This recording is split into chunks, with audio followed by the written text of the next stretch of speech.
January 11th, Genesis 24:52 through 26:16. And it came to pass, when Abraham's servant heard their words, that he worshipped to the Lord, bowing himself to the earth. Then the servant brought out jewelry of silver, jewelry of gold, and clothing, and gave them to Rebekah. He also gave precious things to her brother and to her mother. And he and the men who were with him ate and drank and stayed all night. Then they rose in the morning, and he said, "Send me away to my master." But her brother and her mother said, "Let the young woman stay with us a few days, at least 10, and then after that she may go." And he said to them, "Do not hinder me, since the Lord had prospered my way, and send me away that I may go to my master." So they said, "We will call the young woman and ask her personally." Then they called Rebekah and said to her, "Will you go with this man?" And she said, "I will go." So they sent away Rebekah, their sister and nurse, and Abraham's servant and his men. And they blessed Rebekah and said to her, "Our sister may become the mother of thousands of 10,000s, and may your descendants possess the gates of those who hate them." Then Rebekah and her maids arose, and they rode on the camels and followed the man. And the servant took Rebekah and departed. Now Isaac came from the way of Beer Lahai Roi, for he had dwelt in the south. And Isaac went out to meditate in the field in the evening, and he lifted his eyes and looked, and there the camels were coming. Then Rebekah lifted her eyes, and when she saw Isaac, she dismounted from the camel, for she had said to her servant, "Who is this man walking in the field to meet us?" And the servant said, "It is my master." So she took the veil and covered herself. And the servant told Isaac all the things that he had done.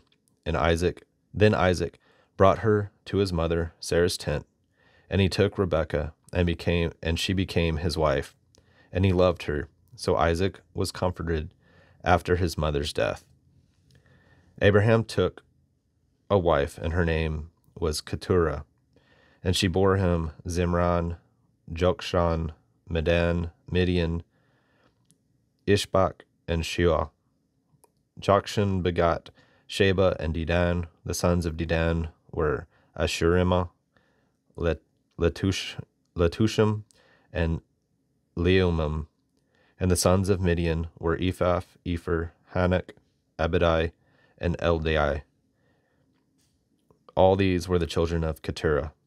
And Abraham gave all that he had to Isaac, but Abraham gave gifts to his sons of the concubines which Abraham had.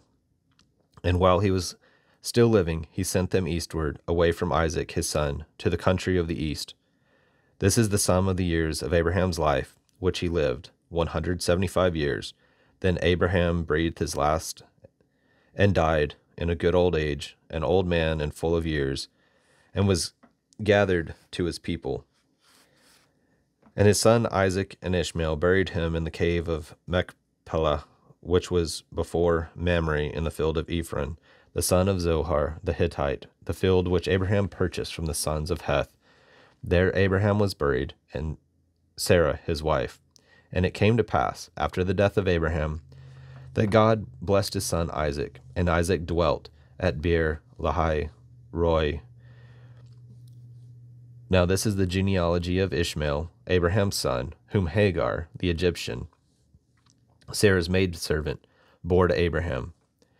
And these were the names of the sons of Ishmael, by their names according to their generations. The firstborn of Ishmael, Nebajoth, then Kedar, Adbil, Midsam, Mishma, Duma, Massa, Hadar, Tema, Jetur, Nephish, and Kedema. These were the sons of Ishmael, and these were their names, by their towns and their settlements, 12 princes according to their nations. These were the years of the life of Ishmael, 137 years, and he breathed his last and died, and he was gathered to his people.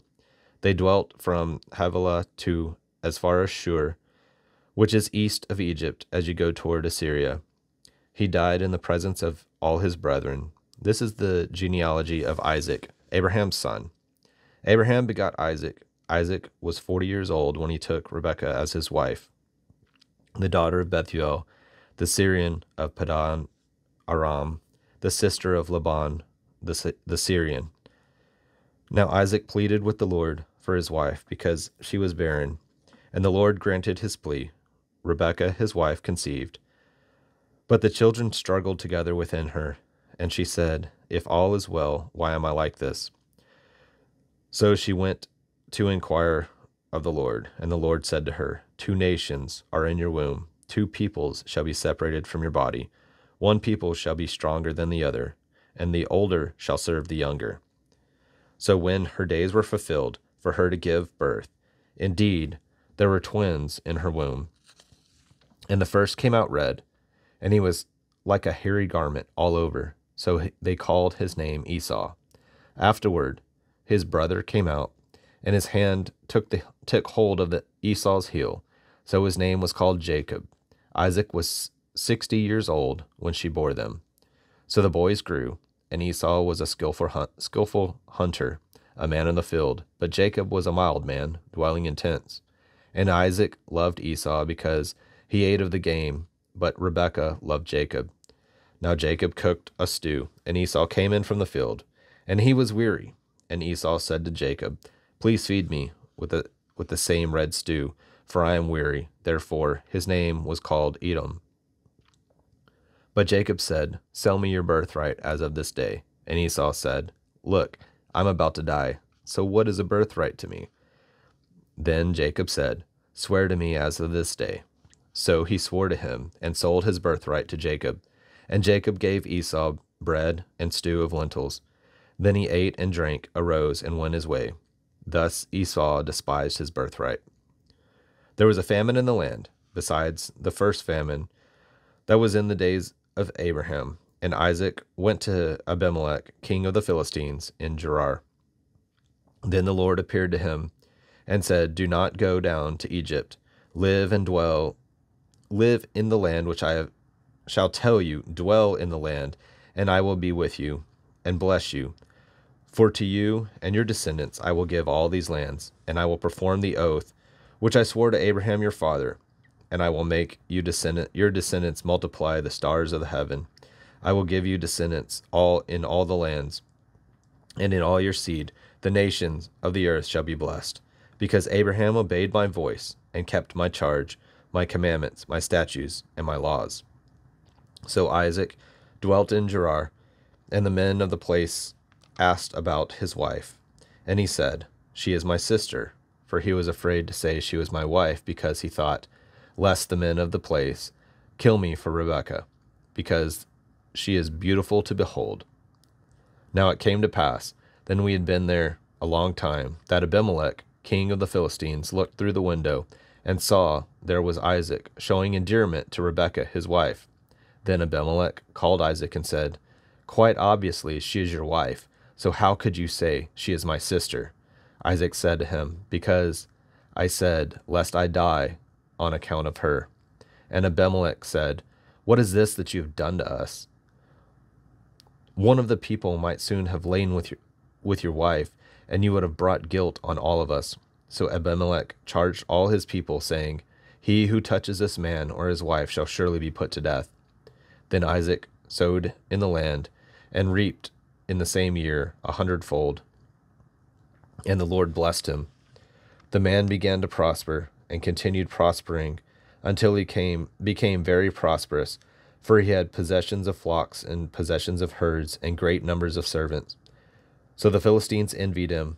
Now the Philistines had stopped up all the wells which his father's servants had dug in the days of Abraham his father, and they had filled them with earth. And Abimelech said to Isaac, "Go away from us, for you are much mightier than we." Matthew 8:18 through 34. And Jesus saw great multitudes about him. He gave a command to depart to the other side. Then the certain scribe came to him and said, "Teacher, I will follow you wherever you go." And Jesus said to him, "Foxes have holes, and birds have nests, And Jesus said to him, Foxes have holes, and birds of the air have nests, but the Son of Man has nowhere to lay his head. Then another of his disciples said to him, Lord, let me first go and bury my father. But Jesus said to him, Follow me, and let the dead bury their own dead. Now when he got into the boat, his disciples followed him, and suddenly a great tempest arose on the sea, so that the boat was covered by the waves, but he was asleep. Then his disciples came to him and awoke him, saying, Lord, save us, we're perishing. But he said to them, Why are you so fearful, you of little faith? Then he arose and rebuked the winds and the sea, and there was a great calm. So the men marveled, saying, Who can this be, that even the winds and the seas obey him? When he had come to the other side, to the country of the Gergesenes, there met him 2 demon-possessed men, coming out of the tombs, exceedingly fierce, so that no one could pass that way. And suddenly they cried out, saying, What have we to do with you, Jesus, Son of God? Have you come here to torment us before the time? Now a good way off from them there was a herd of many swine feeding. So the demons begged him, saying, If you cast us out, permit us to go away to the herd of swine. And he said to them, Go. So when they came out, they went into the herd of swine, and suddenly the whole herd of swine ran violently down the steep place to the sea and perished in the water. Then those who kept them fled, and they went away to the city and told everything, including what happened to the demon-possessed men. And behold, the whole city came out to meet Jesus, and when they saw him, they begged him to depart from their region. Psalm 10, 1-15. Why do you stand afar off, O Lord? Why do you hide in the times of trouble? The wicked, in his pride, persecutes the poor. Let them be caught in the plots which they have devised. For the wicked boast of his heart's desire. He blesses the greedy and renounces the Lord. The wicked, in his proud countenance, does not seek God. His God is in none of his thoughts. His ways are always prospering. Your judgments are far above, out of his sight. As for all of his enemies, he sneers at them. He has said in his heart, I shall not be moved. I shall never be in adversity. His mouth is full of cursing and deceit and oppression. Under his tongue is trouble and iniquity. He sits in the lurking places of the villages. In the secret places he murders the innocent. His eyes are secretly fixed on the helpless. He lies in wait secretly as a lion in his den. He lies in wait to catch the poor. He catches the poor when he draws him out to his net. So he crouches, he lies down, that the helpless may fall by his strength. He has said in his heart, God has forgotten. He hides his face, he will never see. Arise, O Lord. O God, lift up your hand. Do not forget the humble. Why do the wicked renounce God? He has said in his heart, you will not require an account. But you have seen, you have observed the trouble and the grief, to repay it by your hand. The helpless commits himself to you. You are the helper of the fatherless. Break the arm of the wicked and the evil man. Seek out wickedness until you find none. Proverbs 3, 7-8. Do not be wise in your own eyes. Fear the Lord and depart from evil. It will be health to your flesh and strength to your bones.